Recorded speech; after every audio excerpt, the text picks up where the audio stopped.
Hey guys, it's this little cloth here, and today inside of this Monster Legends Guides video, I'm going to be showing you guys all of the ways to get gold, gems, and food. So this is like kind of an ultimate Monster Legends guide.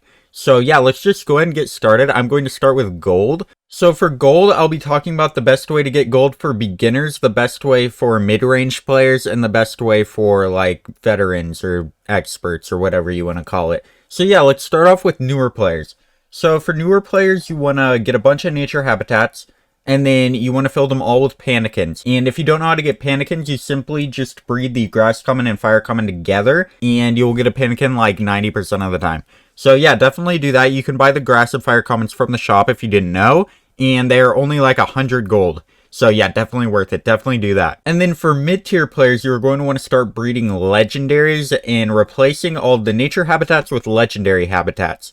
So yeah, once you start being able to get legendaries pretty consistently, I think breeding Roctanium takes like Terra Crank and another epic. Most legendaries take 2 epics. So once you are able to get epics consistently, then you can start getting legendaries consistently, and then you can start building up your legendary farm. And for veteran players, you can start getting mythics, and you can start replacing your legendaries with mythics, like you replaced your pannikins with legendaries. And like here, you can see that I've replaced some of my habitats with mythic habitats.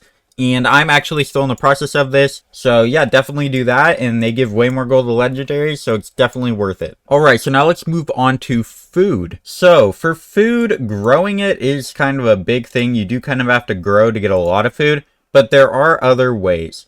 So the best way, probably in my opinion, without talking about growing it, is the adventure map. So you can go on in here to the adventure map. I have already cleared it, but if you haven't cleared it yet, it can definitely work. And if you haven't cleared it all with 3 stars, because you are going to want to go back and do the ones that you've only cleared with like 1 star, and then get 2 stars, and then get 3 stars, and keep spinning the wheel. So what the wheel does is you can basically just get food from the wheel, and it gives you quite a bit on the later levels. Same with gold. So this is also a thing that you can do with gold. So yeah, it's definitely worth it to do this, and you can just get tons of food and gold from that. So now I'm going to go on to the part that you guys have all been waiting for, how to get gems. So first I'm going to go over an easy way that not everyone can do, and then I'm going to go over a harder way that everyone can do.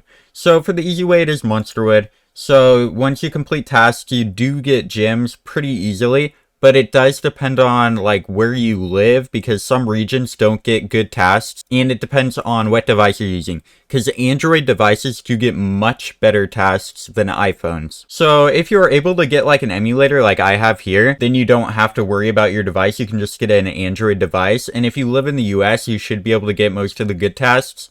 But if you're outside of the US, some of the tasks don't really work, but you can still find ones that work. It'll just be more difficult. So now on to the harder way. It is the Era Sagas. So once you get certain mythic monsters, you do get access to Era Sagas, and you can actually do their Era Sagas, and it's kind of like a story. There's one for the free Legends Pass monster right now. There's going to always be one for the free Legends Pass monster, so always pick that monster up so that you can do this. And basically, as you go throughout it, you can get gems. It gives you around, like, I want to say 200 gems per floor. I can't quite remember, but I'm pretty sure it's around like 100 to 200 gems per floor. Because not only do you get gems here, you also get gems from the wheel. So yeah, it's a lot of gems. You get quite a few gems from doing this. So I definitely suggest you guys try to get all the corrupted mythics that you can in order to do the Era Sagas. And I don't know what they're going to add in the future to kind of replace that once the corrupted era is over, but most likely you will get gems from it. So yeah, definitely do that too.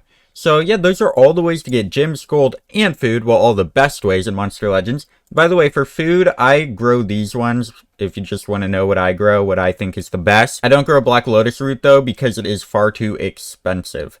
And yeah, just go within your price range. Just basically pick whatever you can afford consistently. So yeah, that is going to be all the ways to get gems, gold, and food. So hopefully you guys enjoyed this video. Don't forget to like, share, and subscribe, and I'll see you guys in the next one. Goodbye.